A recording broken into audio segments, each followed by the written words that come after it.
इस सवाल का सॉल्यूशन अब हम डिस्कस करने लगे। So class is going to be started from very discussion of this very first question. So हमें यह बताया गया कि एक कंपाउंड है जिसके अंदर दो एलिमेंट है एक्स और वाई, पर वो कहां कहां है। X is present eight corner and also eight alternate face centre. तो अगर मैं इसके अंदर क्यूब की बात करूं,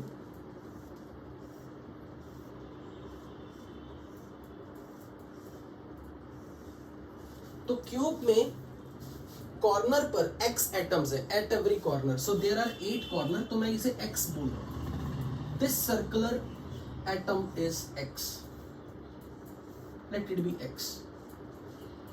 लेकिन ये ऑल्टरनेट फेस सेंटर पे है। ऑल्टरनेट फेस कौन से होते हैं? आमने सामने वाले फेस, ऑपोजिट वाले face centre. Alternate and centred cubic packing type में जो देखा था आपने कि एक फेस सेंटर और उसके just opposite face centre, this is alternate face centre.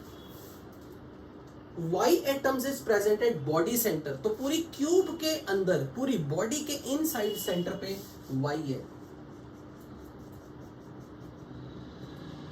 Let's say shaded atom is Y, but इसके अलावा वाई कहां है? ऑल्टरनेट एज सेंटर पे। तो हमने अपनी पिछली क्लास में ऑल्टरनेट एज सेंटर देखे थे। तो let it be this edge centre is like, let us suppose this edge centre A B C D E F and G H. These are 4 parallel lines। अगर मैं इसे x axis बोल दूं, इसे y axis बोल दूं और इसे z एक्सिस बोल दूं, तो मैंने z एक्सिस पर 4 एज सेंटर पैरेलल लिए। These are 4 edge centres.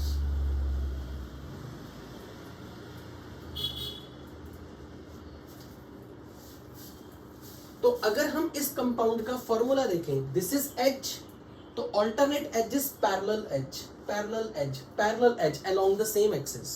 So how many X are present in per unit cell? एक यूनिट सेल में एक्स कितने?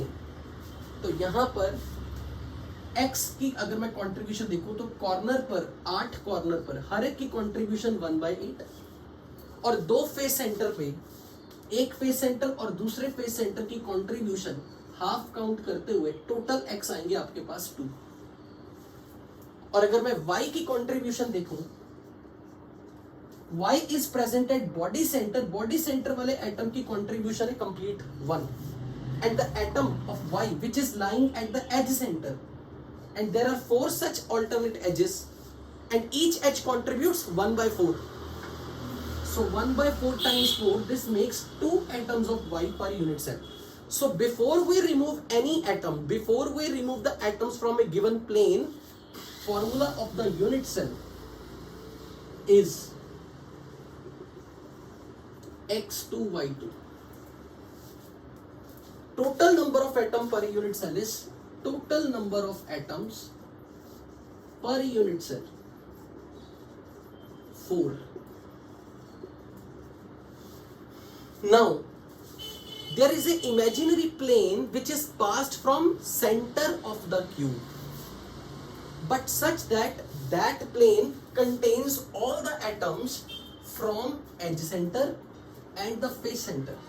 यानी कि एक इमेजिनरी प्लेन है क्यूब के सेंटर में जिसमें सारे एज सेंटर वाले एटम्स भी आए और बॉडी के सेंटर वाला एटम भी आए।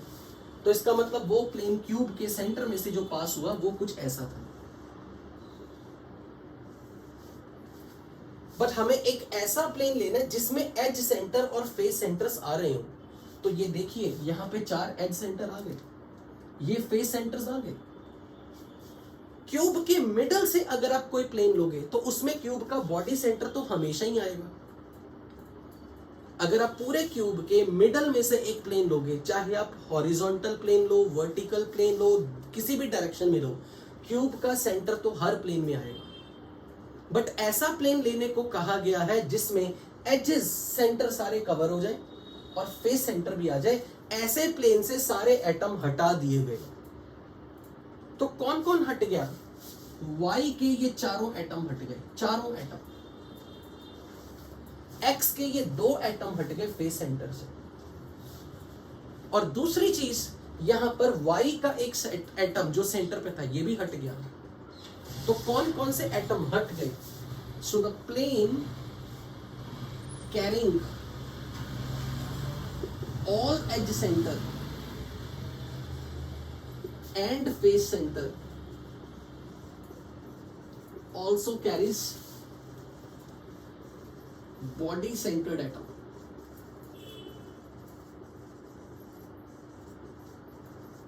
तो फर्स्ट सवाल में हमने ये वाला प्लेन लिया क्यूब के मिडल में से, जिसमें से एज सेंटर वाले और बॉडी सेंटर वाला एटम हट गया।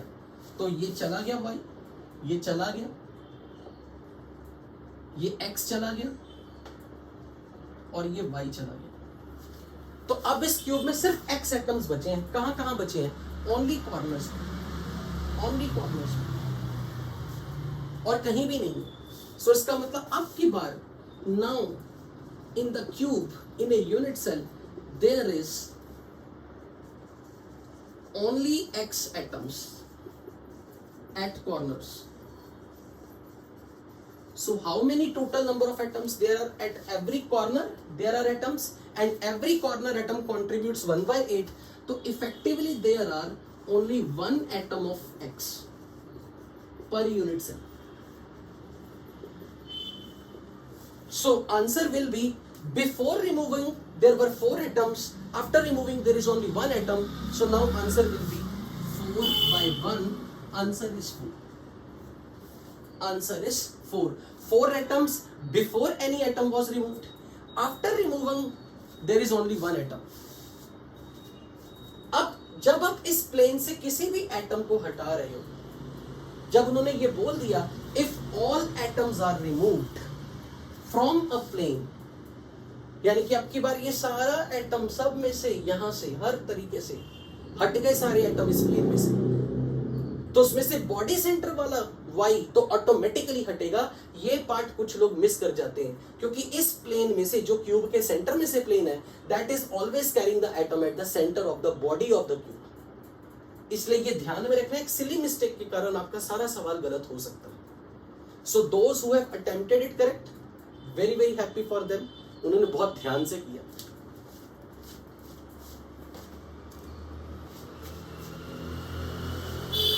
Now for the second question. Second time, अब की बार आपको एक ऐसा प्लेन क्यूब के मिडल पार्ट में से क्रॉस करवाना है, एक ऐसा प्लेन मिडल पार्ट में से क्रॉस करवाना है जिसमें सिर्फ एज सेंटर्स हो, फेस सेंटर नहीं आना चाहिए।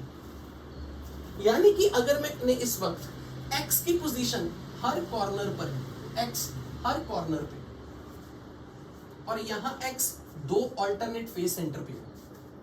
अब मुझे y की पोजीशन, क्योंकि y एज सेंटर और बॉडी सेंटर पे है, तो मुझे बदलनी पड़ जाएगी। ये edge centre, let's say this is edge centre PQ, let's say this is edge centre RS, this edge centre, this edge centre, and let's say this is x axis.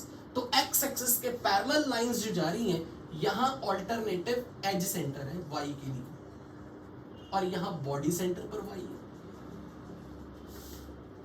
अब अगर मैं क्यूब के मिडल में से plane ले रहा हूं, ये वाला प्लेन क्यूब के मिडल में से, तो इसमें से सारे एज सेंटर वाले एटम्स आ रहे हैं, फेस सेंटर वाला एटम नहीं आ रहा। यानी कि आपको यहां पे ये सोचना पड़ेगा कि ऑल्टरनेट एजेस कौन से लिए जाएं, कि एक ऐसा मिडल में से प्लेन काटा जाए जिस मिडल प्लेन में सिर्फ एज सेंटर पर एटम्स हो और बॉडी सेंटर पे एटम हो, फेस सेंटर पे ना हो। बॉडी सेंटर पर तो हर बार आएगा ही आएगा। Any plane which is passing through middle of the cube must contain the atom at the body centre.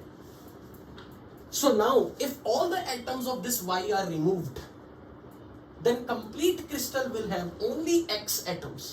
But this time X is not only present at the corner but at the face center as well. तो अगर हमने ये वाले Y atoms remove कर दिए, क्योंकि ये planes, इस प्लेन में सारे एटम्स चले गए, now the crystal has only, remaining crystal will have, remaining unit cell has how many X atoms per unit cell? All are present in the corner and the 2 are present at the end center. Their contribution is, corner atoms have contribution 1/8, end center which is the 2-phase center has contribution half. So there are total 2 atoms per unit cell. So the formula of the unit cell will be X2 is the correct answer.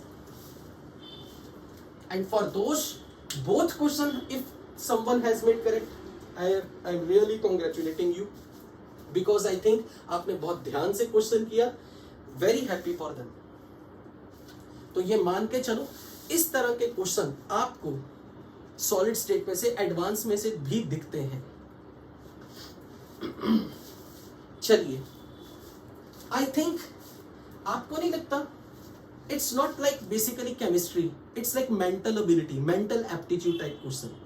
तो solid state is more like logical, but it's based on like mental ability, aptitude type of, aptitude kind of questions आते हैं.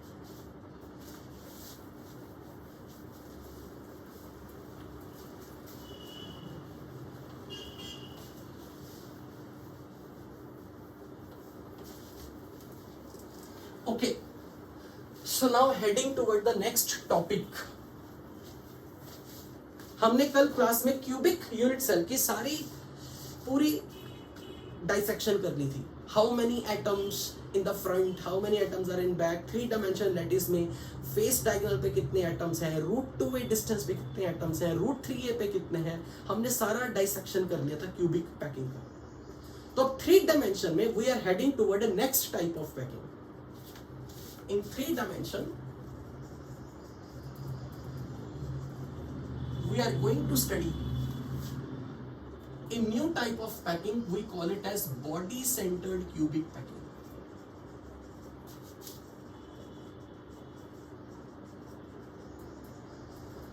Body-centered cubic packing.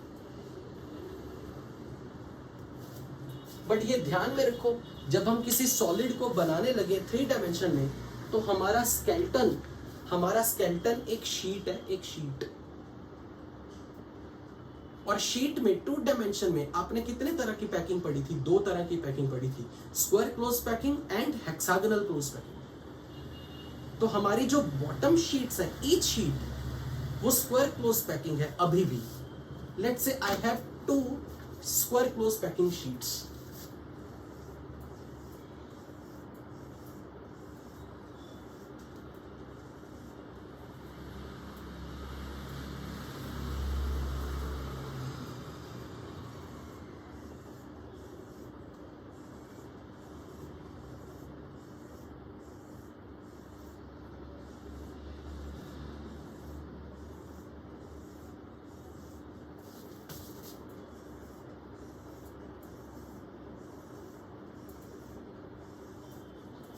It's a square packed sheet.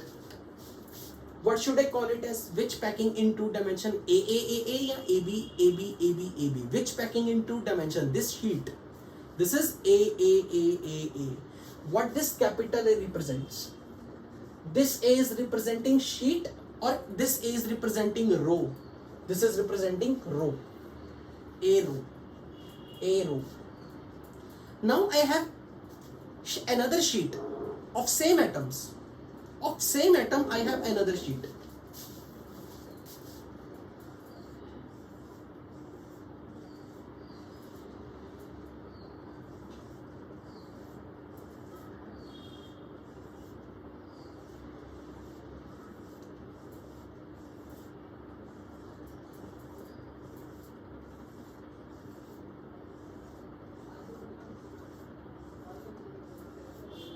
अब आप ध्यान से समझना बच्चों, ध्यान से समझना. 1 2 3 4 5 6 column, 1 2 3 4 5. Let me draw another column.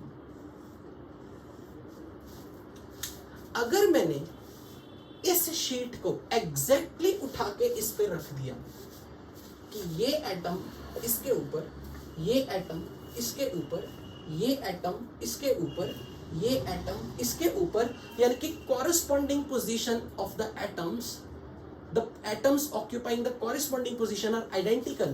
Like अगर लास्ट रो का थर्ड एटम, तो फिर इस लास्ट रो के थर्ड एटम के ऊपर लास्ट रो का थर्ड एटम आ रहा है. तो कैसा पैकिंग बनेगा?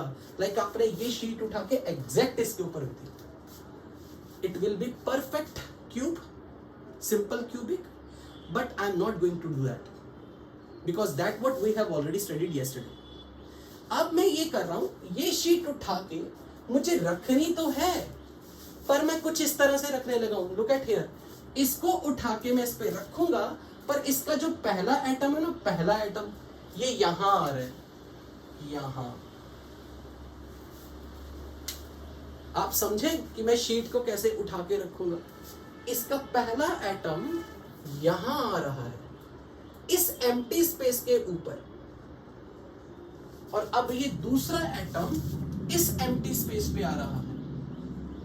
It is like this.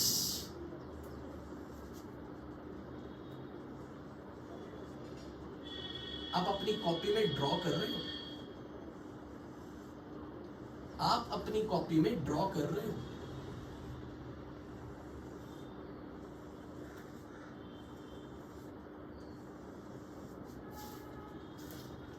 यानी कि मैंने एटम्स को ऐसे रखा है. ये देखिए, ये बॉटम शीट के 4 एटम, बॉटम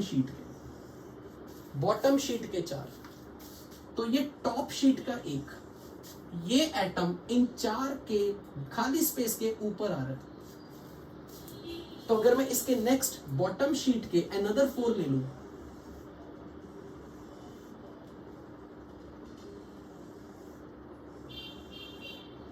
तो यहां आ रहा है, यहां आ रहा है.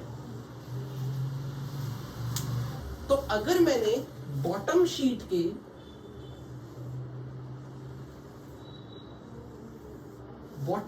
की 3rd रो बनाई,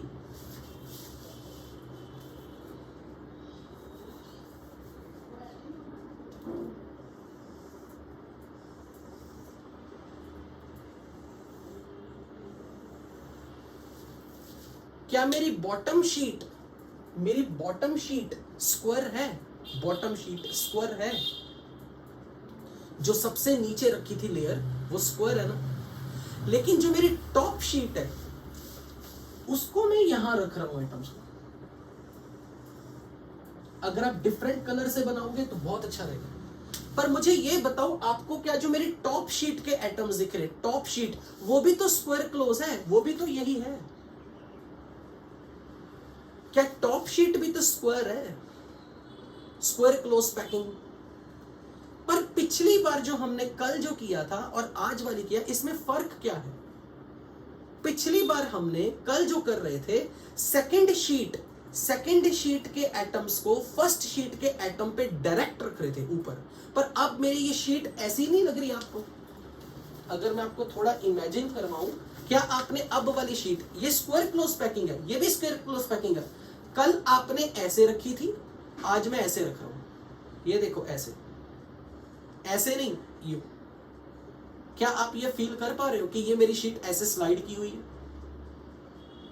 क्या मेरी सेकंड शीट जो टॉप शीट है, क्या मैंने ऐसे रखी हुई है? कल तक मैंने ऐसे रखी थी, पर अब की बार ऐसे रखी है. तो मेरी जो थर्ड शीट ऊपर रखने लगा हूं, थर्ड शीट वो बिल्कुल फर्स्ट शीट जैसी है. फोर्थ शीट फिर से सरक गई. फिफ्थ शीट बिल्कुल बॉटम मोस्ट शीट की तरह. तो मेरा जो लेयर का अरेंजमेंट हो रहा है, अगर मैं बॉटम शीट का नाम ए रख दूं, तो क्या मेरी सेकंड शीट, क्या वो ए होगी? वो बी बन जाएगी, क्योंकि वो एग्जैक्टली नीचे वाली लेयर के एग्जैक्टली ऊपर नहीं है. पर मेरी जो थर्ड आएगी, थर्ड, वो फिर से फर्स्ट शीट के साथ मैच होगी.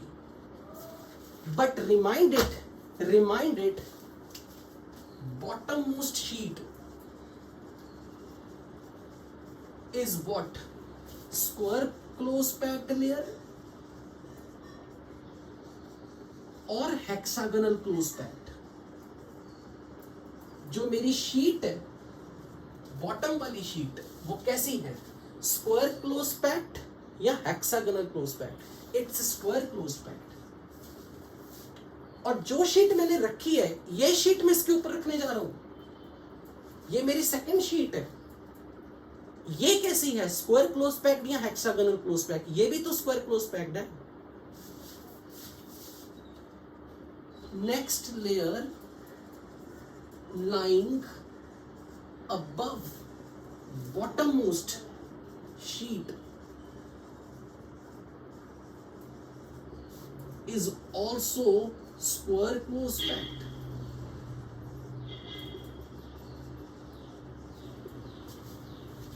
यानी कि अगर मैं एक लेयर स्क्वायर क्लोज पैक के ऊपर दूसरी लेयर स्क्वायर क्लोज पैक रख रहा हूं पर टिल्ट करके, फिर third square close pack identical to the first, so it alternatively it will give me a b type of arrangement, but now I am calling a as to the row या sheet.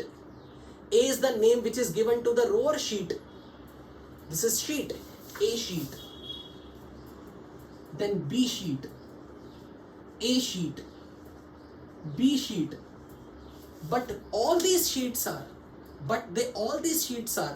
Square close packed, square close packed. अब जब आप 3 dimension में से देखोगे, 3 dimension में जब आप इसे देखोगे तो आपको ये अरेंजमेंट कुछ ऐसा दिखेगा.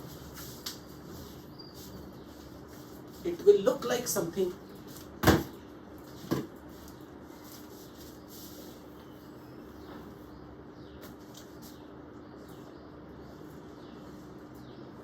बॉटम शीट के 4 एटम्स रखा.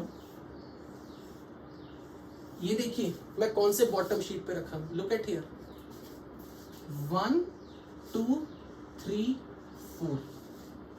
ये 4 एटम जो बॉटम पे हैं, ये जो 4 एटम्स जो बॉटम पर हैं, ये हैं. अब आप ये देखिए, अगर मैंने इसके ऊपर थर्ड लेयर रखी, थर्ड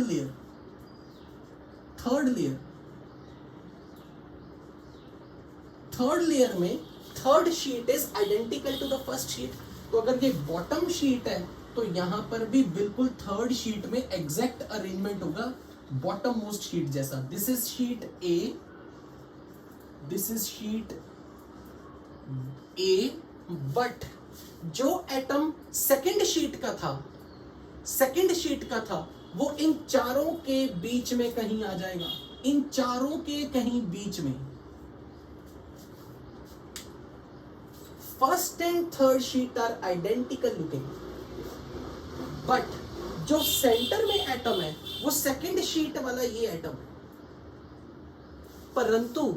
परंतु अगर आप खुद सोचो, अगर इन सब ने मिलके एक क्यूब बनाया जिसमें हर एटम का रेडियस सेम है, अगर मैंने बीच में एक एटम डालने की कोशिश की बिल्कुल उसी साइज का, क्या इनको हिलना पड़ जाएगा? एक हिलना पड़ जाएगा स्पेस देने के लिए. क्योंकि क्यूब में अगर आपने बॉटम में 4 एटम्स रखे और टॉप में 4 एटम्स रखे, 8 एटम्स रख लिए, तो अंदर क्यूब के खाली स्पेस बचेगी. अगर आपने उस खाली स्पेस में सेम साइज की बॉल रखनी हो, सेम साइज की बॉल, तो इन किनारे वालों को हटना पड़ जाएगा. यानी कि ये अरेंजमेंट अब कुछ ऐसा हो जाएगा. This arrangement will look like this. Bottom sheet which is square close packed,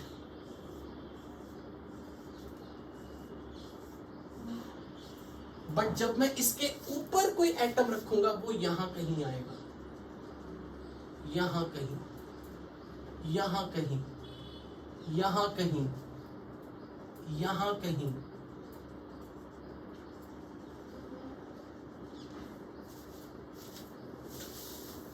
but यहां पर ये जो मिडल में एटम आएगा, मिडल में, वो इन चारों के द्वारा जो खाली स्पेस जनरेट हुई है, इन चारों एटम्स के द्वारा जो खाली स्पेस जनरेट हुई है, ये यहां पर बैठा टच करेगा. सब मानते हो या नहीं?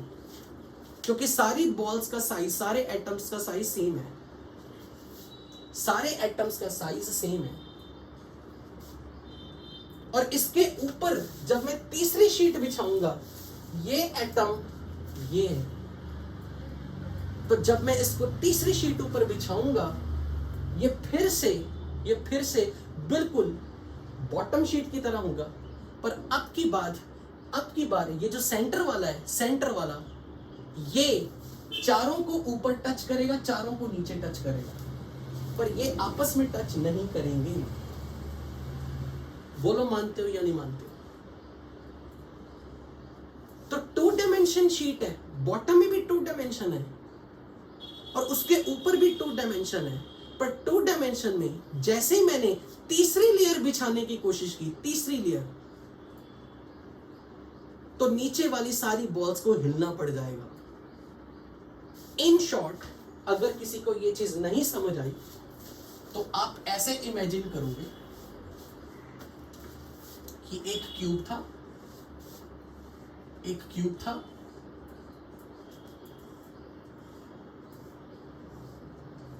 इस क्यूब में मैंने सारे एटम्स कॉर्नर पे रखे हुए थे and they were all touching to each other. ये सब एक दूसरे को टच कर रहे हैं, टच, ये भी टच कर रहे हैं, they all are four touching to each other. तो जिन लोगों को सिंपल क्यूबिक कल समझ आया हो, उनको ये समझ में आना चाहिए कि जब ये 4 एटम एक दूसरे को टच करेंगे, ये 4 एक दूसरे को टच करेंगे, ये 4 एक दूसरे को टच करेंगे, ये 4 एक दूसरे को टच करेंगे, तो पूरे क्यूब के बॉडी के अंदर एक खाली जगह बचेगी। तब पूरे क्यूब के अंदर बॉडी पे एक खाली जगह बचेगी, वॉइड क्रिएट होगा, void, VOID, void, empty space. अगर उस एम्प्टी स्पेस में मैंने बाहर से सेम साइज का एटम डालने की कोशिश की, तो इन सब को थोड़ा थोड़ा हिलना पड़ेगा, क्योंकि वो वाली स्पेस छोटी है। जिस खाली स्पेस की मैं बात कर रहा हूं वो छोटी है। अगर आपको बराबर रेडियस का, इसी के रेडियस जितना एटम वहां डालना है, तो इन सब को हटना पड़ेगा, थोड़ा थोड़ा दूर दूर हटना पड़ेगा। तो जैसे ही वो एक मिडल एटम यहां पे आएगा, तो इन सब को दूर दूर होना पड़ेगा। पर ये ऐसा होगा जो इन 8 को टच करेगा। ये अपने बॉटम लेयर में 4 को टच करेगा, अपने टॉप लेयर में 4 को टच करेगा। बोलो ये बात मानते हो कि नहीं? So it means at that time I will call it as body centered cubic unit cell. Body centered cubic unit cell. अब उस body centred cubic unit cell में आपको यह पता होना चाहिए कि आपने जब शीट्स बिछाई थी, शीट्स, दोनों शीट कैसे बिछाई थी। बॉटम शीट आपने कैसे बिछाई थी, स्क्वायर क्लोज पैक या hexagonal close pack? Square close pack थी। उसके ऊपर वाली शीट कैसे बिछाई थी, वो भी स्क्वायर क्लोज पैक बिछाई थी, पर थोड़ी टेढ़ी करके, स्लाइड करके। और तीसरी शीट फिर से स्क्वायर पैक थी, वो बिल्कुल identical to the bottom most थी। तो अब इस टाइप की पैकिंग में अब मैं ये लिखूंगा,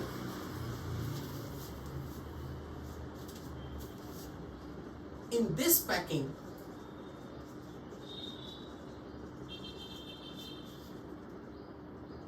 लेयर 1 यानी कि bottom most sheet arranged in simple in square close packed way,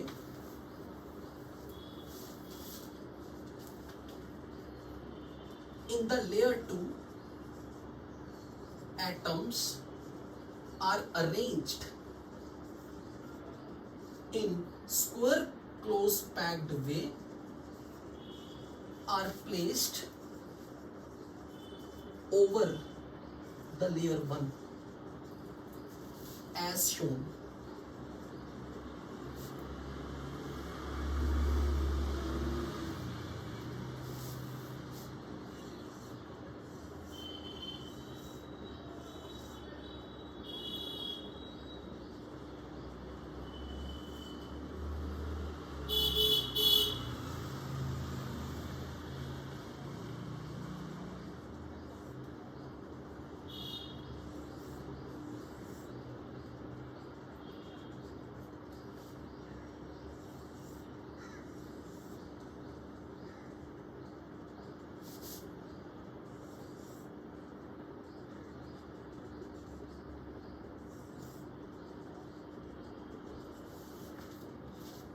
So this is layer 2, this is layer 1.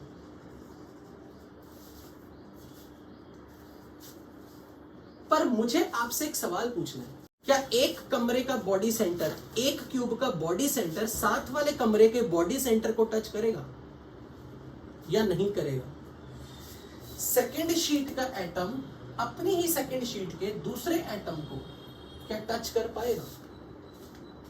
क्योंकि ये ध्यान रखो, ये सेकेंड शीट का एटम है, ये बॉटम शीट का एटम है, ये उसके टॉप शीट का एटम है, और ये दोनों लेयर एक जैसी हैं, पर ये भाई साहब किसी दूसरी लेयर के हैं। क्या एक कमरे का बॉडी सेंटर दूसरे क्यूब के बॉडी सेंटर को, body centre to body centre, touch कर पाएगा? ऑब्वियसली नहीं।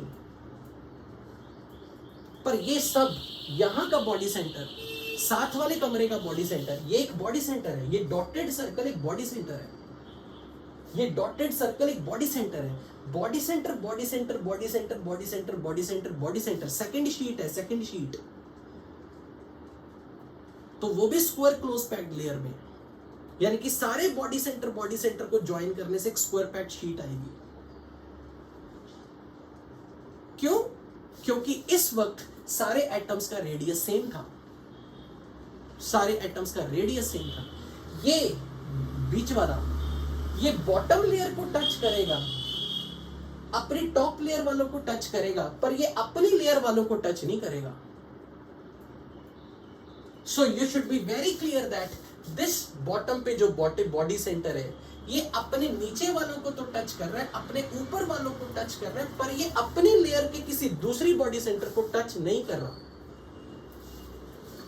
This type of packing is called body centered cubic packing. तो अब आप मुझे ये बताओ, इस बॉडी सेंटर्ड क्यूबिक में अगर ये बॉडी सेंटर वाला बॉडी डायगोनल पे मैं लाइन खींच दूं, ये बॉडी सेंटर वाला अपने इस एटम को टच करेगा, तो बॉडी डायगोनल पे जो एटम्स आ रहे हैं वो सब टचिंग है।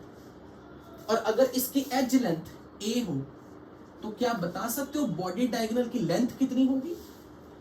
अगर इस side of the unit cell की लेंथ ए है तो बॉडी डायगोनल की लेंथ √3 होगी।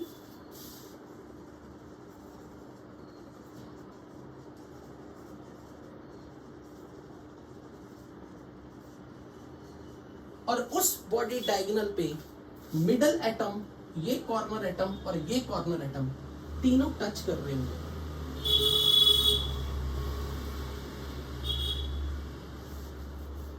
और अगर मैं सेंटर टू सेंटर डिस्टेंस देखूं, centre to centre distance body diagonal की, सेंटर टू सेंटर, तो यहां पर कितने रेडियस आ जाएंगे? This radius is r, this is 2r diameter in this radius, so I will say this length of the body diagonal is 4r. So this is the relation of edge length with the radius. अब आप ये नहीं कह सकते कि ये दोनों touching है। क्या ये दोनों टचिंग है?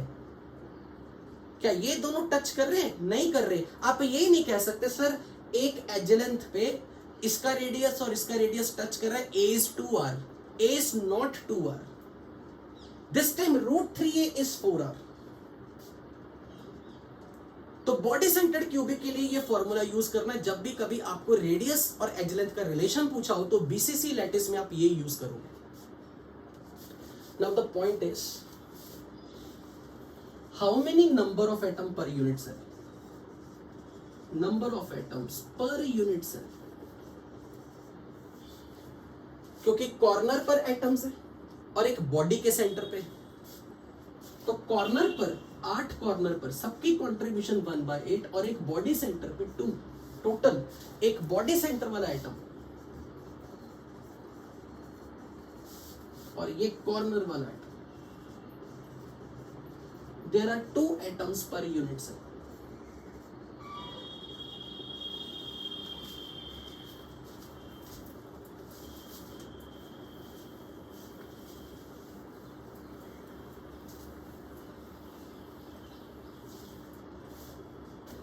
अब अगर मैं ये पूछूं पैकिंग फ्रैक्शन बताऊं, पैकिंग फ्रैक्शन,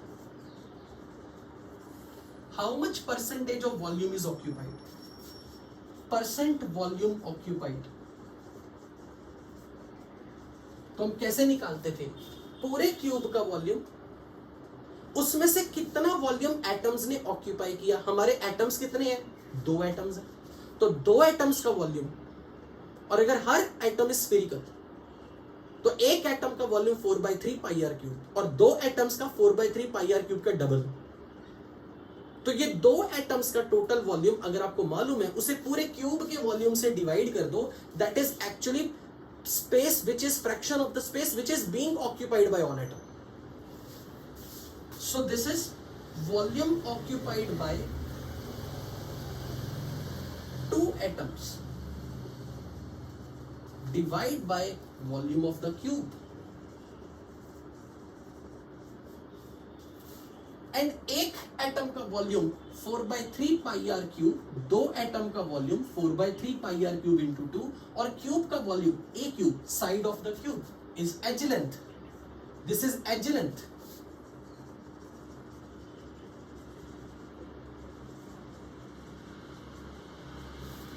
पर एज लेंथ और रेडियस का रिलेशन तो ये है, एज लेंथ और रेडियस का रिलेशन तो ये है,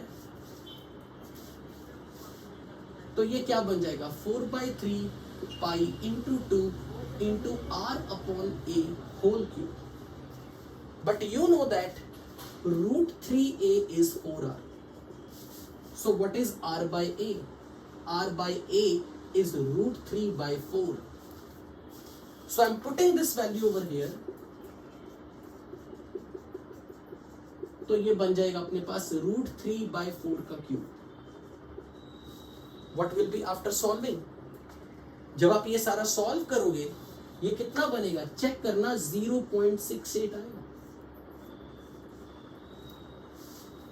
इसका मतलब इस ज्योमेट्री में, इस अरेंजमेंट में how much fraction of the space is occupied, how much fraction of the space is occupied, 0.68. What percent of space is occupied? 60% volume is occupied.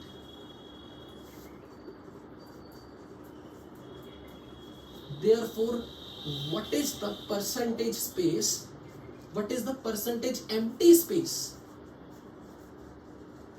कितने परसेंट स्पेस एम्प्टी है? अगर 100% में से 68% ऑक्यूपाइड है, तो remaining 32% space, which is 100 minus 68%. This is void space. We call it as void space.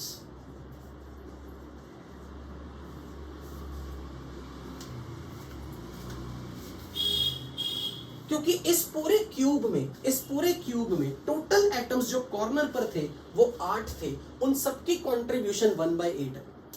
क्योंकि ऐसा एक क्यूब नहीं है, ऐसे इनफाइनाइट क्यूब्स है सॉलिड में। हर क्यूब एक दूसरे क्यूब को टच कर रहा है, हर क्यूब के फ्रंट में क्यूब है, हर क्यूब के बैक में क्यूब है, हर क्यूब के ऊपर क्यूब है, हर क्यूब के नीचे क्यूब है। सो अगर हमें ये कह दे कि इसमें टोटल नंबर ऑफ एटम 2 कैसे आए, क्योंकि यहां पर कॉर्नर वाले एटम्स का कंट्रीब्यूशन 1/8 है, तो 8 एटम्स के लिए 8 × 1/8, और जो बॉडी सेंटर पे आ गया वो फुल कंट्रीब्यूट करेगा 1, और टोटल नंबर ऑफ एटम्स 2 आ गए एक यूनिट सेल में। और एक यूनिट सेल में अगर 2 एटम्स आ गए, तो उसका volume 4/3 pi r cube into 2 है, 2 एटम्स का वॉल्यूम। पर आपने उनको 2 एटम्स को कितना स्पेस ऑक्यूपाई करने की इजाजत दी, पूरे क्यूब जितनी, उस पूरे क्यूब के वॉल्यूम में से कितना स्पेस उन्होंने ऑक्यूपाई किया, वो हमने यहां निकाला है। I hope this is very very clear to everybody sitting in the class. Right? अब यश महाजन बहुत परेशान है कि √3a 4r कैसे आया सर। यश महाजन के लिए मैं इस चीज को रिपीट कर रहा हूं, √3a 4r कैसे आया। If you want to take the screenshot, you have only 5 seconds left. Before I erase everything that's being written on the board, take the screenshot in 5 seconds.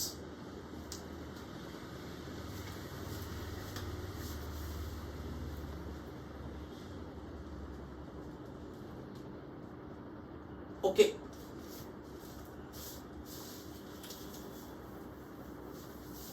I am very sure few of you have doubts, don't worry, मैं unmute करूंगा।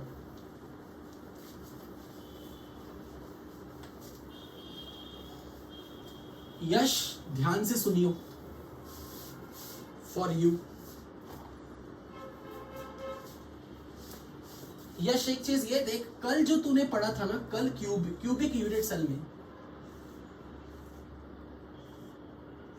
कल जो तूने cubic unit cell पढ़ा था, तो उसमें तेरे ये एटम, ये 4 एटम एक दूसरे को टच कर रहे थे ऐसे।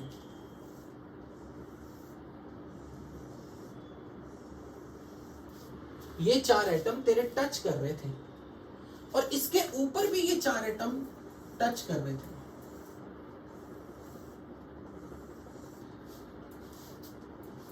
ये भी 4 एक दूसरे को टच कर रहे हैं, ये भी 4 एक दूसरे को टच कर रहे हैं। तो अब ध्यान से सुन यश, अगर मेरे इसके ऊपर, पहले ये रख, एक एक बॉल रख दे इनके ऊपर, एक एक बॉल, एक बॉल इस पे, एक बॉल इस पे, एक बॉल इस पे, एक बॉल इस पे, ऐसे सोच ले 4 फुटबॉल नीचे, 4 फुटबॉल ऊपर है। अब उन 8 फुटबॉल के अंदर की स्पेस जो खाली बची वो है वॉइड। क्या उसमें उसी साइज का फुटबॉल फिट होगा या नहीं?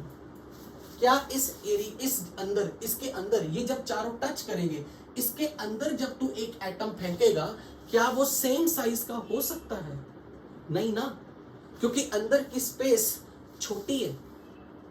और अगर मैं ये कह दूं कि एक एटम इसके बराबर के साइज का, जितना इनका रेडियस है उसी रेडियस का एटम इनके अंदर फिट करना है, तो क्या इनको हिलना पड़ेगा? क्या इनको हिलना पड़ेगा? तो जब मैं इनके बराबर का फुटबॉल यहां अंदर डालूंगा और इन सबको थोड़ा थोड़ा हिलना पड़ेगा, तो अब बता, जो सेंटर पे आएगा, सेंटर पे फुटबॉल आएगा, क्या वो सेंटर वाला फुटबॉल अपने नीचे चारों को टच करेगा और अपने ऊपर चारों को टच करेगा? बोल। जो फुटबॉल अंदर जाएगी वो अपने नीचे वाले 4 को टच करेगी कुछ इस तरह से, क्योंकि ये अब सरक गए, ये एक दूसरे से सरक गए।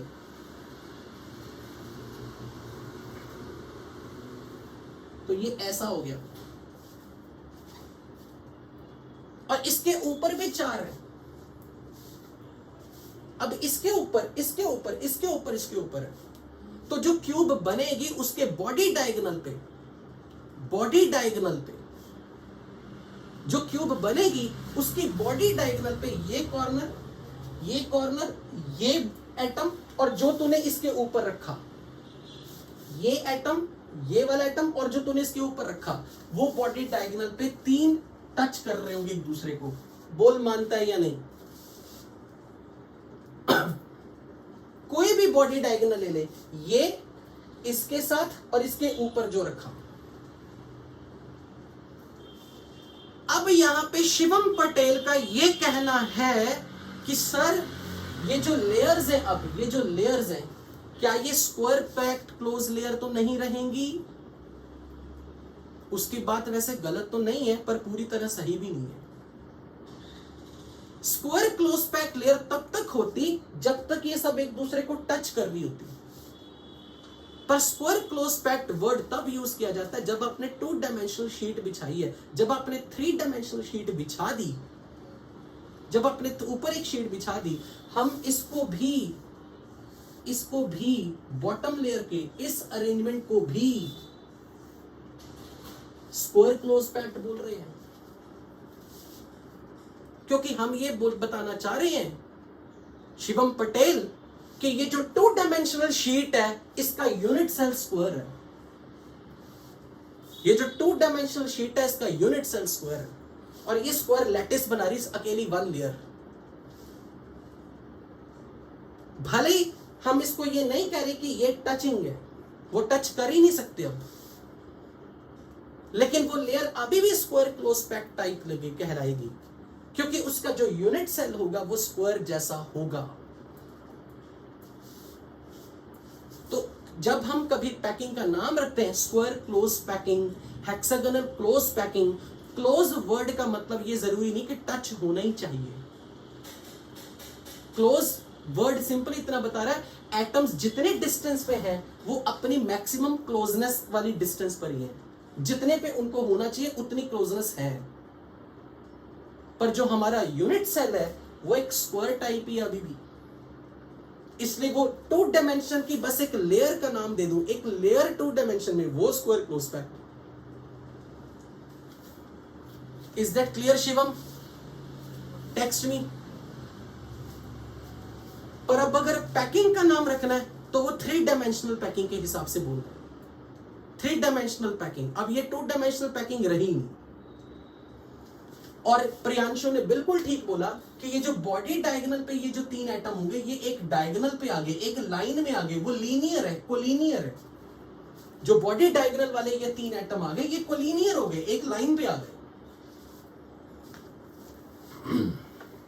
लेकिन मजा तो तब आएगा ना जब हम कल की तरह पूरे 3 डायमेंशन में पूरे 8 मिनी क्यूब बना के चेक करें कौन से एटम का first neighbour nearest neighbour, second nearest neighbour, third nearest neighbour, fourth nearest neighbour, fifth nearest, पूरे खोल के हिस्ट्री होगी, तभी मजा आएगा। लेकिन उससे पहले इजी काम करते हैं, density of units. Density of units, this is very important for your numerical board exams, for JEE mains, this is very important. Formula note करो, Z into M upon Avogadro number into A cube, where M is molar mass, Z is number of atoms per unit cell,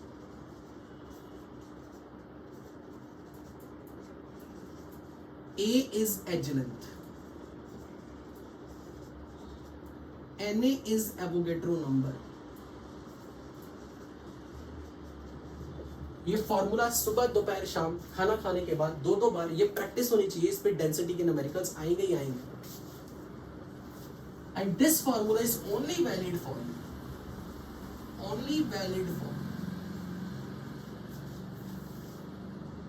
A cubic packing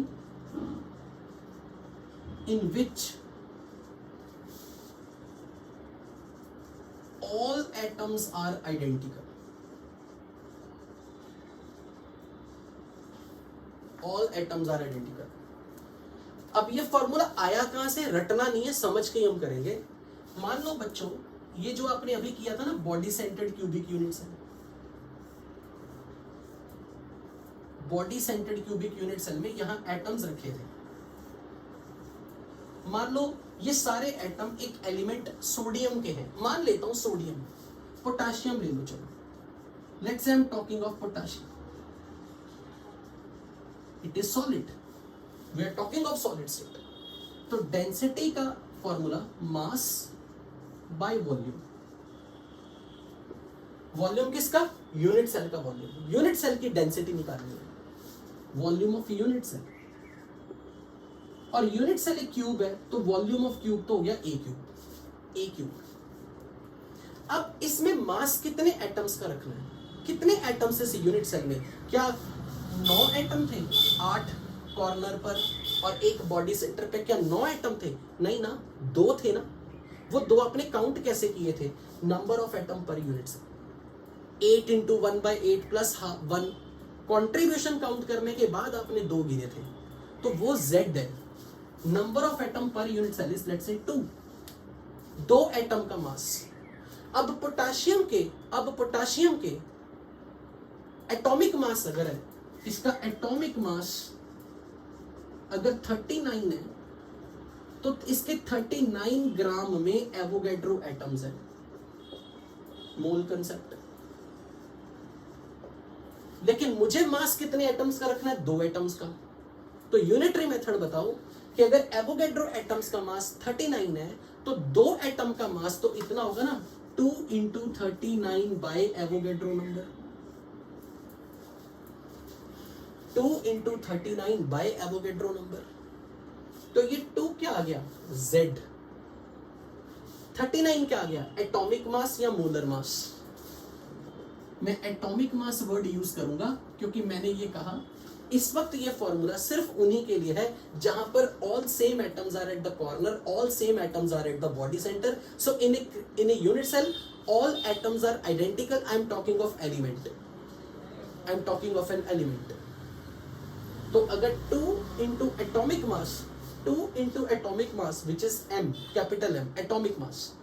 This is z, number of atom per unit cell. तो divide by a cube.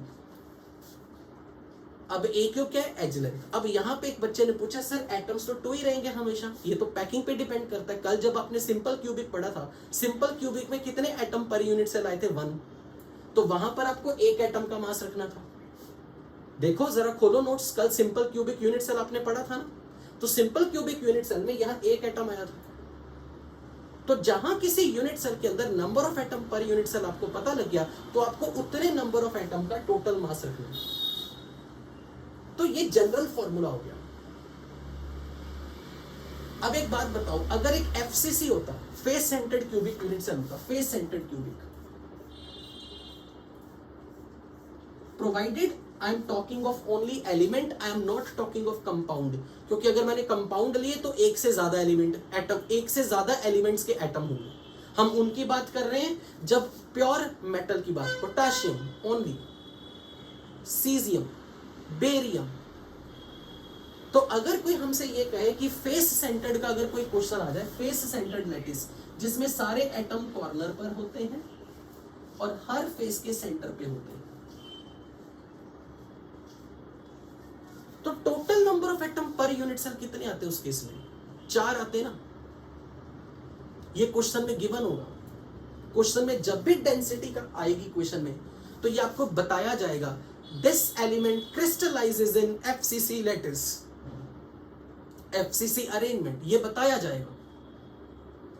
और कई बार आपको question में density दे दी जाएगी, Avogadro number पता है, edge length पता है, एटॉमिक मास पता है, तो आप z निकालोगे, वहां से बताओगे कि z की वैल्यू 4 आ रही है, तो ये लैटिस, ये एलिमेंट एफसीसी पैकिंग कर रहे हैं. अगर आपको किसी की density, Avogadro number, edge length और मास दे दिया जाए, तो आपने उस केस में फिर z निकाल के बताना है. अगर z की वैल्यू 1 आ गई तो बताओ कौन सी पैकिंग हुई. अगर z की वैल्यू 1 आ गई तो कौन सी पैकिंग हुई? कौन सी पैकिंग में 1 एटम पर यूनिट सेल था? Primitive simple cubic unit cell. Simple cubic unit cell जो हमने कल 3 डायमेंशन में पढ़ ली. अगर z की वैल्यू 2 आ गई, 2 तो ये कौन सी पैकिंग? Body centred cubic. और अगर ये वैल्यू 4 आ गई, अगर ये वैल्यू 4 आ गई, यानी कि कॉर्नर वाले एटम्स एंड फेस सेंटर्ड वाले एटम, क्योंकि total number of atom in FCC is 4 पर यूनिट सेल. पर अगर कभी z की वैल्यू 2 आ गई, तो आपको ये भी समझ में आना चाहिए, सर आपने एक और पैकिंग पढ़ाई थी, एंड सेंटर्ड, एंड सेंटर्ड, जिसमें एटम्स कॉर्नर पर थे और ऑल्टरनेटिंग फेस सेंटर पे थे. इसमें भी चेक करके देखो number of atom per unit cell कितने आएंगे. Number of atom per unit cell यहां भी कितने आएंगे? 2, क्योंकि कॉर्नर पर 8, 8 की कंट्रीब्यूशन 8 into 1/8 और 2 की कंट्रीब्यूशन हाफ हाफ. तो अगर z की वैल्यू 2 आ गई, तो आपको क्वेश्चन में अगर मल्टी करेक्ट आ गया, तो बॉडी सेंटर्ड क्यूबिक और एंड सेंटर्ड क्यूबिक में से कुछ भी हो सकता है. Right? So it is only valid for close packed structure, either simple cubic packing, body centered cubic packing, face centered cubic packing. और edge length क्वेश्चन में अगर गिवन है, एटॉमिक मास गिवन है, डेंसिटी गिवन है, तो z निकालो. अगर unit cell की डेंसिटी पता है और a क्यूब पता है, m पता है, z और m पता है, तो एज लेंथ निकालो. अब ये क्वेश्चन ऐसे ही रहेंगे आपके, न्यूमेरिकल इसी फॉर्मूला पे होंगे. पर ये ध्यान रखना, ध्यान से मेरी बात सुनो, ये क्वेश्चन आपको पूरा सॉल्व करने में बहुत इजी लगेगा. यहाँ पे एक स्टूडेंट पूछ रहा है क्या वॉल्यूम को 4/3 पाई आर क्यूब लेना? कौन से वॉल्यूम को 4/3 पाई आर क्यूब लूं? मैं यूनिट सेल के वॉल्यूम की बात कर रहा हूँ, एटम के वॉल्यूम की तो मैं बात ही नहीं कर रहा. स्फेरिकल एटम है, यूनिट सेल तो क्यूबिकल है, तो यहाँ पर 4/3 पाई आर क्यूब तो कहीं आएगा ही नहीं. सो पॉइंट इज कि अगर आपके पास किसी भी यूनिट सेल की डेंसिटी कभी भी कैलकुलेट करने को आ जाए, 99.99% में क्वेश्चन में डेंसिटी आपको अगर गिवन होगी तो ग्राम पर सेंटीमीटर क्यूब में गिवन होगी. मैक्सिमम चांस आपके क्वेश्चन में ग्राम पर सेंटीमीटर क्यूब होगी. तो आप ये ध्यान से समझ लो, उस केस में ये जो एज लेंथ है इसको सेंटीमीटर में कन्वर्ट जरूर करना है. इसे सेंटीमीटर में कन्वर्ट जरूर करना है, ये गलती करके नहीं आनी. फिर मान लो मैंने बोल दिया आपको एज लेंथ इज 200 एंगस्ट्रॉम, तो आप इसे एंगस्ट्रॉम में नहीं पुट करोगे, सेंटीमीटर में कन्वर्ट करोगे, तो आप बोलोगे 200 इंटू 10⁻⁻8 सेंटीमीटर, क्योंकि 1 angstrom is 10⁻⁻8 centimetre, 1 picometre is 10⁻⁻10 centimetre, 1 nanometre is 10⁻⁻7 centimetre. ये कन्वर्जन फैक्टर यूज जरूर करना है, और क्योंकि क्यूब करना है ए का क्यूब, तो इस पूरे का क्यूब करना है, इस पूरे का क्यूब। ये बच्चों वाले चीजें हैं जो कोई टीचर नहीं ऐसे बताता ऐसे करना ऐसे करना, पर मुझे पता कि यहाँ पे बच्चे गलती करके आते हैं हर बार। तो जब भी कभी डेंसिटी ग्राम पर सेंटीमीटर क्यूब में होगी, तो अगर मैंने नैनोमीटर में दे दिया तो 1 नैनोमीटर इज 10⁻⁹ मीटर, और उसे सेंटीमीटर बनाने के लिए मल्टीप्लाई बाय 100, तो 10⁻⁷ सेंटीमीटर आएगा। Picometre, picometre 1 picometre is 10⁻⁻12 metre, और मीटर को अगर सेंटीमीटर बनाना है तो 100 से मल्टीप्लाई करो, 10⁻⁻10 सेंटीमीटर। तो इसमें नहीं कोई डाउट आना चाहिए। तो डेंसिटी का ये जनरल फॉर्मूला आपके मैक्सिमम न्यूमेरिकल में यूटिलाइज होगा। अब आ जाओ 3 डायमेंशनल में वापस। पहले मुझे एक चीज यहां पर कंफर्म कर दो, क्या आपको यह समझ में आ गया कि बॉडी सेंटर्ड क्यूबिक पैकिंग में टच करने वाले कौन से डिस्टेंस पे? ये टच कर रहा है बॉडी सेंटर वाला। ये किस किस को टच कर रहा है? अपने ऊपर 4 को और अपने नीचे 4 को। तो कोऑर्डिनेशन नंबर क्या होगा? Coordination number in this unit cell what is coordination number? 8, क्योंकि एक एटम मैक्सिमम कितनों को टच कर रहा है? अपनी लेयर के ऊपर 4 को और अपनी लेयर के नीचे 4 को। राइट, ये ध्यान रखना, ये 4 एक लेयर बना रहे हैं, ए लेयर, ये बी लेयर का है, ये 4 फिर से ए लेयर के। तो मेरा फिर से आपसे एक क्वेश्चन की रिवीजन करा रहा हूं, क्या बी लेयर का एटम अपनी दूसरी बी लेयर के साथ टच करेगा क्या नहीं करेगा? बी लेयर का एटम अपनी बी लेयर के दूसरे एटम के साथ, यानी कि एक बॉडी सेंटर दूसरे बॉडी सेंटर को टच नहीं कर रहा होगा, यानी कि बीच वाली लेयर के एटम अपनी लेयर में किसी से टच नहीं कर रहे, अपने ऊपर 4 से कर रहे हैं, अपने नीचे 4 से कर रहे हैं। I hope this is very clear to everybody. Okay, अब आ जाओ 3 डायमेंशन, 3 डायमेंशनल स्पेस लैटिस, क्योंकि वो है असली मजा जेई एडवांस का। ये तो मेंस टाइप है जितना भी आपने किया। सबसे पहले यहां पर एक काम करते हैं, सिंपल एक क्यूब को दिखा रहा हूं आपको, सिंपल एक क्यूब।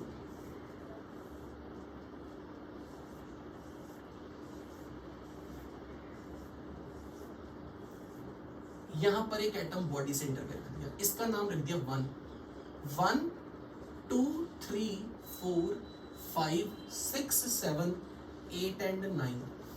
सबसे पहले मुझे ये बताओ, ये 1 वाला एटम, ये 1 कितनों को टच कर रहा है? ये 1 कितनों को टच कर रहा है? ऑल। कौन कौन से? लिखो कॉपी में। 1 is touching to 2, 1 is touching to 3, 1 is touching to 4, 1 is touching to 5। 2 3 4 5 को टच कर रहा है। 1 is touching to 8 9 6 and 7। तो they are touching at what distance? इनके बीच की डिस्टेंस क्या होगी? अगर मुझे इसकी डिस्टेंस इससे चेक करनी हो, ये दोनों टच कर रहे हैं और ये बॉडी डायगोनल है, तो ये बॉडी डायगोनल है पूरा, और इसकी लंबाई कितनी है? √3 है length of the body diagonal.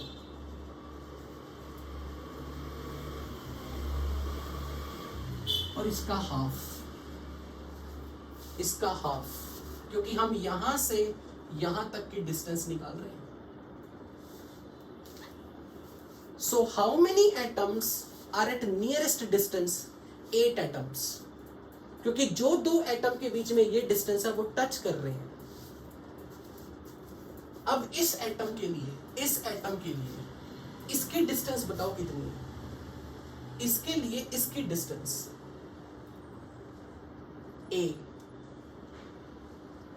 तो एक ये डिस्टेंस अपने पास √3/2 है, एक डिस्टेंस a। सबसे पहले मुझे √3/2 की वैल्यू जल्दी से बता दो, √3/2 की वैल्यू जल्दी से बता दो कितनी आएगी। √3 इज 1.732, डिवाइड बाय 2 कर दो, 1.732 को divide by 2 0.866 and this is a। ये मैं डिस्टेंसेस की बात कर रहा हूं, ध्यान से समझना। इसका डिस्टेंस इससे a है, इसका डिस्टेंस इससे कितना है, इसका डिस्टेंस इससे face diagonal, this is face diagonal, √2 है, √2 is 1.414a, √3/2 is 0.866a, this is a distance, और एक फेस डायगोनल का डिस्टेंस भी √2 है। अब मेरी बात ध्यान से समझो,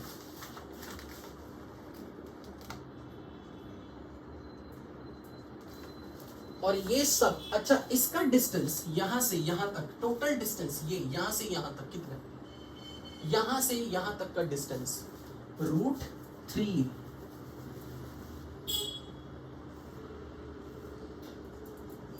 which is 1.732a।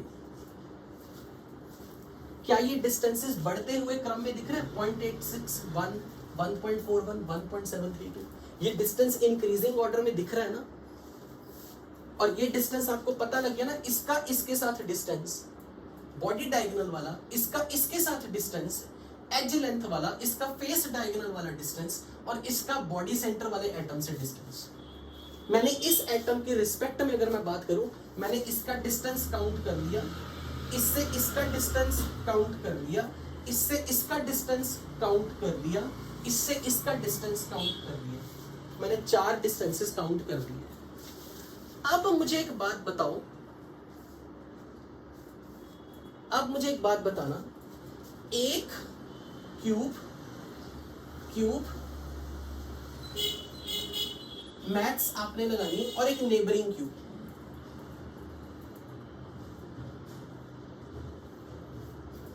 यहां पर एटम कॉर्नर पे और एक बॉडी के सेंटर में, यहां कॉर्नर पे और एक बॉडी के सेंटर पे। ध्यान से समझ लो, एक बच्चा पता नहीं कौन है जिसकी मैथ्स बहुत स्ट्रांग है, वो कह रहा है मुझे ये नहीं पता लगा √3/2 कैसे आएगा। भाई यहां से लेके A पॉइंट से लेके B पॉइंट तक पूरा बॉडी डायगोनल √3a लंबा होता है, तो उसका मिड पॉइंट, ये आधी डिस्टेंस यहां से लेके यहां तक की डिस्टेंस, ये यहां से लेके यहां तक की डिस्टेंस तो √3/2 ही आएगी ना। अगर ये पूरी लेंथ बॉडी डायगोनल है, बॉडी डायगोनल का आधा बॉडी डायगोनल और ये आधा बॉडी डायगोनल, √3/2 ही तो आएगा। अब आप मुझे ये बताओ, वो टच कर रहे हैं, करने दो, जो टच कर रहे हैं करने दो, मुझे से कोई मतलब नहीं। मैं तो बता रहा हूं कितनी कितनी डिस्टेंसेस है इस क्यूब के अंदर, जो टच कर रहा है और जो टच नहीं कर रहा, मैंने डिस्टेंसेस बस देखनी है। अभी मैंने बस ये कुछ नहीं बताया कौन किसके साथ कितनी डिस्टेंस पे है, मैं बस 5 डिस्टेंसेस आपके सामने रखना चाह रहा हूं।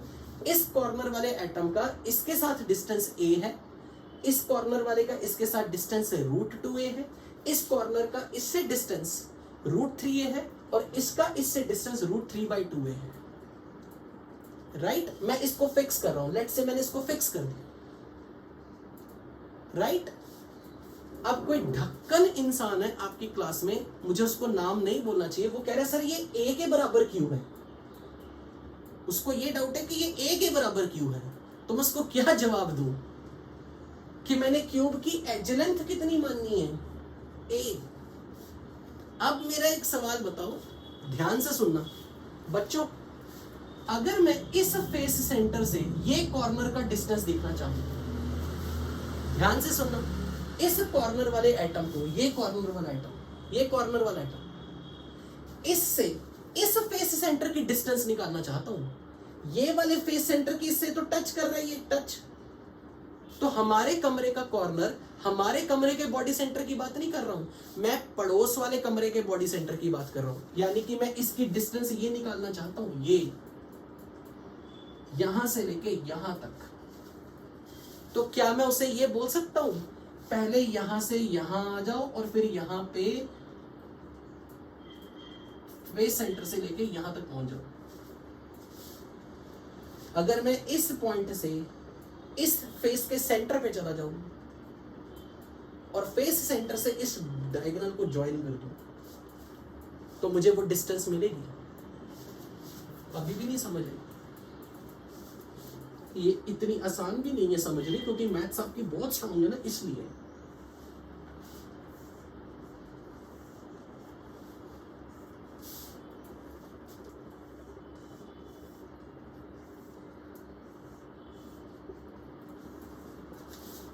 इस बॉडी सेंटर से इसका डिस्टेंस कितना है बता सकते हो?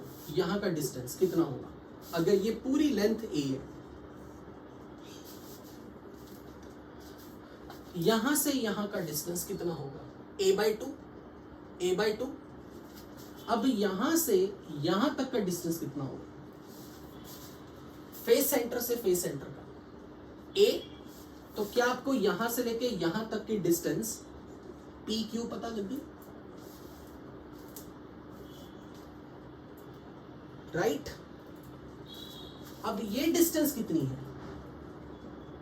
ये डिस्टेंस, ये पूरी डिस्टेंस अगर a है, तो यहां से लेके यहां तक की डिस्टेंस फेस डायगोनल का आधा होगा। फेस डायगोनल का आधा √2a का हाफ। क्या यहां से लेके यहां तक का डिस्टेंस √2a फेस डायगोनल है, यहां से लेके यहां तक पूरा फेस डायगोनल √2a, उसका आधा। और अब अगर मैं यहां से लेके यहां तक खींच दूं लाइन, और ये एंगल 90 डिग्री है, मुझे नहीं पता आपको लगेगा समझ के ये 90 डिग्री है या नहीं। क्या ये एंगल 90 डिग्री पता लगा? तो फिर ये बता सकते हो ये डिस्टेंस कैसे निकालेंगे? ये डिस्टेंस कितनी आएगी? यहां से लेके यहां तक की टोटल डिस्टेंस 3/2 है, √2a का हाफ। और अब ये मुझे डायगोनल मापना है पूरा, तो कितनी डिस्टेंस आएगी? 3a/2 का स्क्वायर प्लस a/√2 का स्क्वायर, उसका root 9/4a square plus a²/2 का रूट,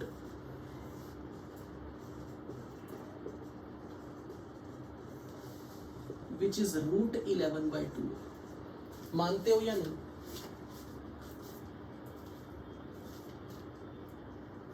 यहां से लेके यहां तक का डिस्टेंस, यानी कि इस कॉर्नर से इस कॉर्नर से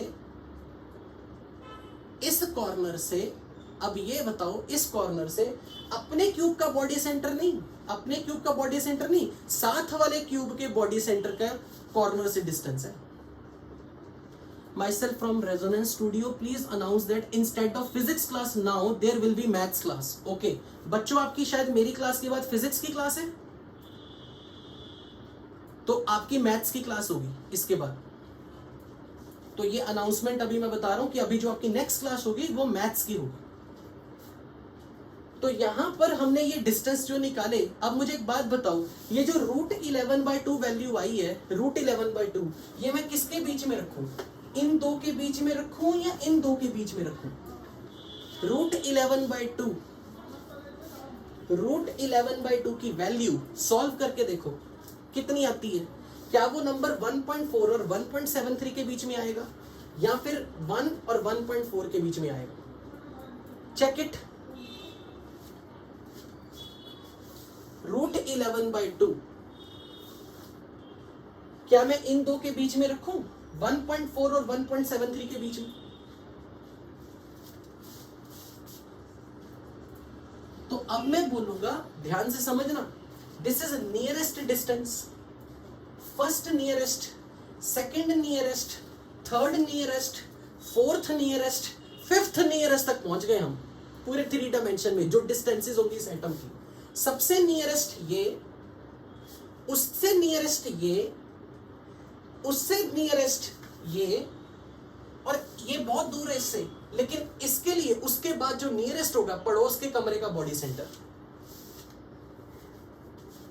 आई होप आपको ये पॉइंट मेरा समझ में आया कि ये जो डिस्टेंसेस मैंने इंक्रीजिंग ऑर्डर में लिखे हैं, जो डिस्टेंसेस मैंने इंक्रीजिंग ऑर्डर में लिखे हैं, वो ये बता रहा है कि इस कॉर्नर के लिए सबसे नजदीक का एटम ये वाला है, अपने कॉर्नर के लिए अपने कमरे का बॉडी सेंटर सबसे नजदीक। फिर अपने कॉर्नर वाले एटम के लिए एज लेंथ वाला एटम उससे थोड़ा दूर है, थोड़ा दूर।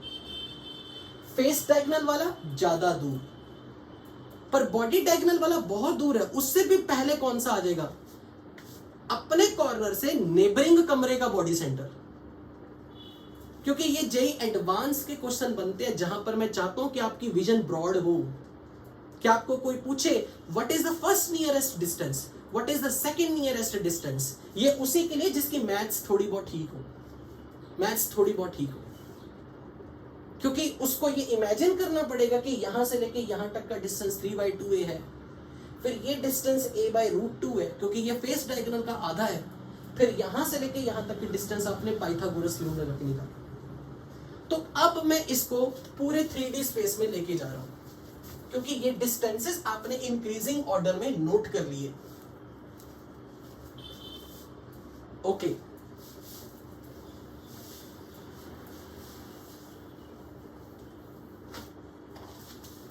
अब आप ड्रॉ नहीं करोगे, सिर्फ देखोगे।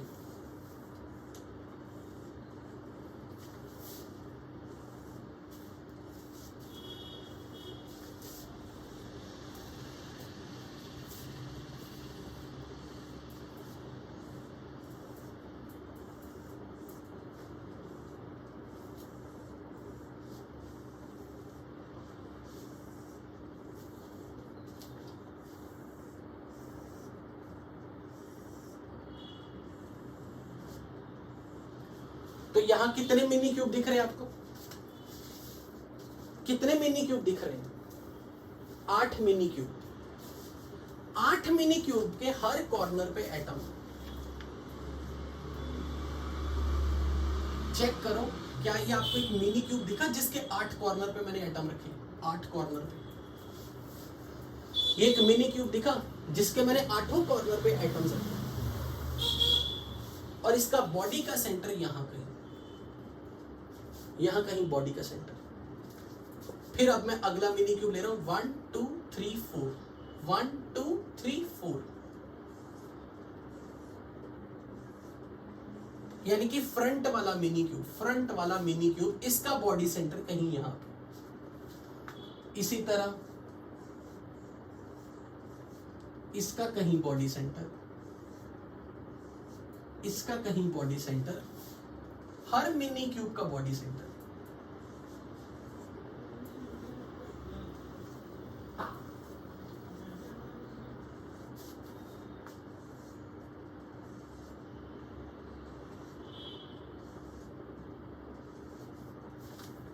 तो अब आप एक बहुत प्यारी चीज समझना, बहुत प्यारी चीज, ध्यान से समझना। बच्चों मुझे एक बात बताओ, यहां पर कितने मिनी क्यूब है? मिनी क्यूब कितने? 8। हर मिनी क्यूब का एक सेंटर है, हर मिनी क्यूब का एक सेंटर है। तो मुझे ये बताओ वो सेंटर आपको ये दिखा है? ये देखना ध्यान से, 1 2 3 4 5 6 7 8, 8 दिखे? 1 2 3 4 5 6 7 8, ये 8 दिखे? अब सोच के बताना, उन 8 को ज्वाइन कर दो तो क्या क्यूब बनेगी? अगर मैं इन 8 को ज्वाइन कर दूं,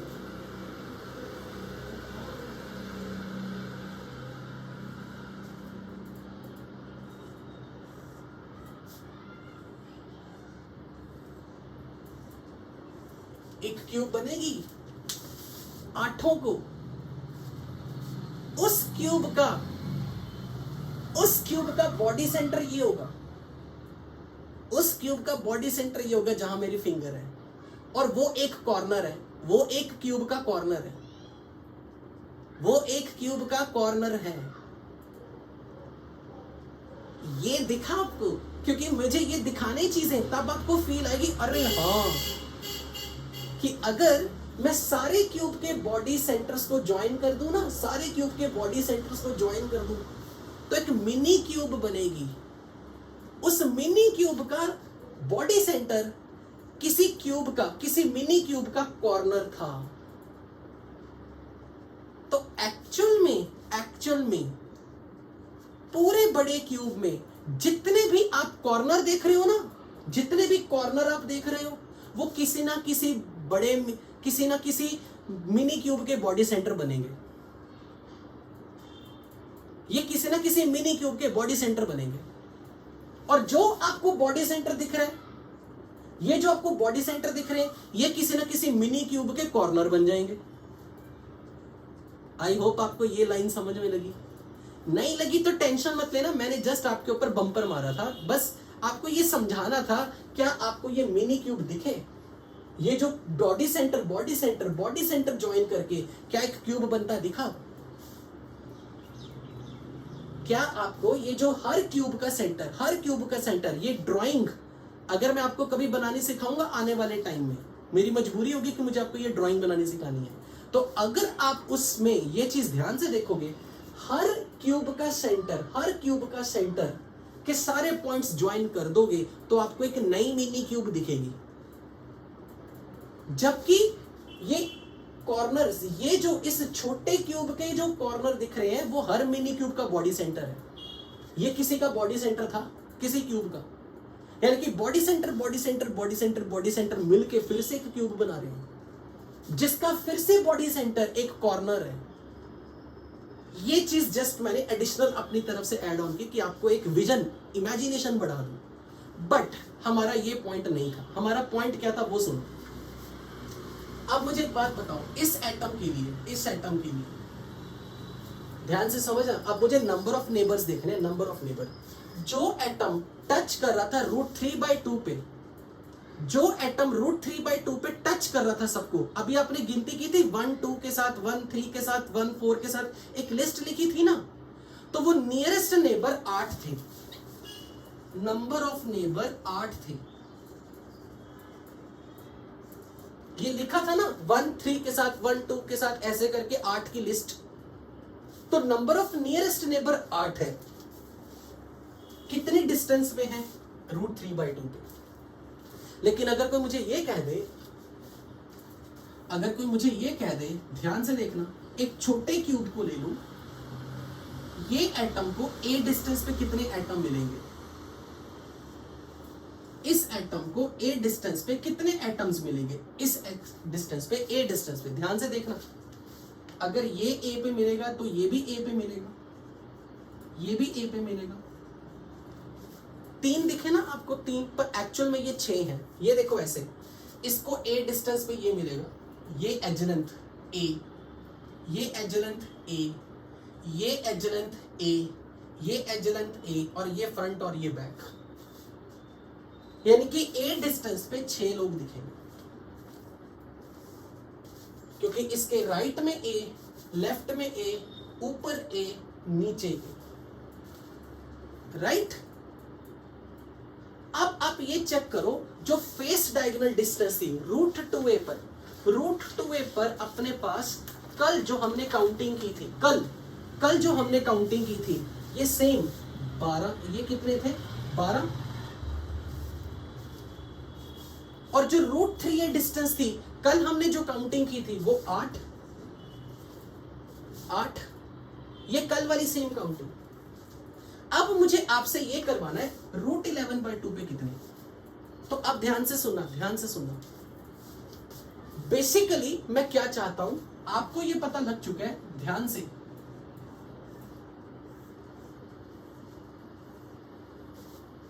अगर मैं इस कॉर्नर का डिस्टेंस इस बॉडी सेंटर से देखो, ये था √11/2, बॉडी सेंटर से ये कॉर्नर का डिस्टेंस। ध्यान से सुनना, ये बॉडी सेंटर से इसका डिस्टेंस ये था ना √11/2 पे। तो अगर यहां पे चारों पर एटम ये लगे हुए हैं, ये 4 एटम अगर लगे हुए हैं, ये 4, तो यहां भी तो 4 है ना। तो अब ये देखो यहां पे, यहां से लेके यहां पर जब आप आए, अगर ये डिस्टेंस का इससे डायगोनल √11/2 था, तो ये वाला भी तो आपको √11/2 पे मिलेगा। ये वाला अगर √11/2 पे इसको मिल रहा है, तो यहां से यहां वाला भी तो √11/2 पे मिलेगा, यहां वाला भी तो √11/2 पे मिलेगा, ये भी √11/2 पे मिलेगा, क्योंकि ये चारों बराबर डिस्टेंस पे, इससे ये चारों डिस्टेंस बराबर है। इसका जो डिस्टेंस इससे था फेस डायगोनल का आधा, यानी कि फेस डायगोनल का ये आधा, ये वाला पॉइंट, यहां पर आपको 4 एटम इससे बराबर डिस्टेंस पे मिलते हैं ना। तो मुझे एक बात बताओ, ये राइट वाले प्लेन में आपको 4 एटम मिले, 4। तो इसी तरह अगर आप इधर जाते, जब आप उधर गए हो तो आपको 4 मिले, तो जब आप इधर जाओगे क्यूब के इधर, तो भी तो 4 मिलेंगे। और कितने क्यूब रखे हुए हैं हमारे क्यूब के? राइट में भी क्यूब है, लेफ्ट में भी क्यूब है, आगे भी क्यूब है, पीछे भी क्यूब है, ऊपर भी क्यूब है, नीचे भी क्यूब है। तो मुझे बताओ, हमें √11/2 डिस्टेंस पे क्या 24 नेबर्स मिलेंगे? क्या ये चीज समझ में आई? क्योंकि अगर राइट की तरफ जाता हूं तो 4 पॉइंट्स मिल रहे हैं, तो लेफ्ट पे जाऊंगा तो भी 4 मिलेंगे, ऊपर जाऊंगा तो भी 4 मिलेंगे, नीचे जाऊंगा तो भी 4 मिलेंगे, फ्रंट पे जाऊंगा 4 मिलेंगे, बैक पे जाऊंगा 4 मिलेंगे। तो टोटल नेबर हमें मिलेंगे 24। तो आई थिंक आपको first nearest neighbour distance, second nearest neighbour, third nearest neighbour, fourth nearest neighbour, fifth nearest neighbour पे सब कुछ मिलेगा, सब कुछ। ये चीज इतनी डिस्टेंसेस पे, कितने डिस्टेंसेस पे कितने लोग होंगे, ये आपको पूरा समझ में आ जाएगा।